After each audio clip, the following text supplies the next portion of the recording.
आणि यानंतर एक मोठी बातमी समोर येते। अविनाश जाधव यांची याचिका जी दाखल होती ती मुंबई हायकोर्टाने फेटाळलेली आहे। बिनविरोध निवडून आलेल्या नगरसेवकांविरोधातली याचिका कोर्टाने फेटाळली आहे। सुनावणी दरम्यान ॲडव्होकेट सरोदे यांना कोर्टाने सुनावलेलं आहे।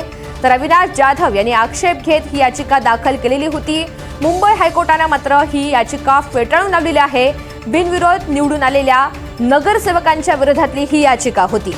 अधिकची माहिती जाणून घ्या, ऋतिक गणकवार आपल्या सोबत आहेत। ऋतिक, ही याचिका फेटाळताना हायकोर्टाने नेमकं काय म्हटलंय?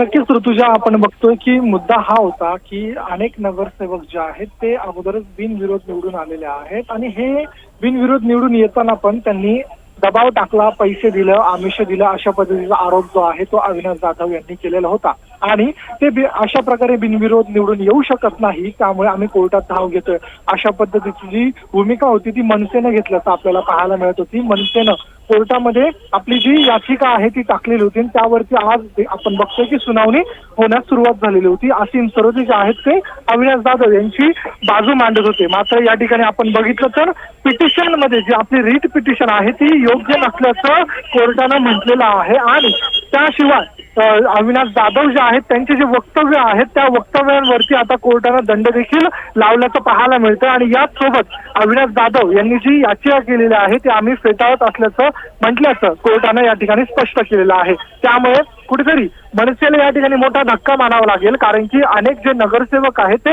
कल्याण डोंबिवली महापालिकेमध्ये बिनविरोध निवडून आलेले होते। त्यांच्या समोर कोणीही अपक्ष उमेदवार असो किंवा पक्षाचा उमेदवार त्यांनी माघारी घेतली होती, त्यामुळे हा मार्ग मोकळा झालेला होता।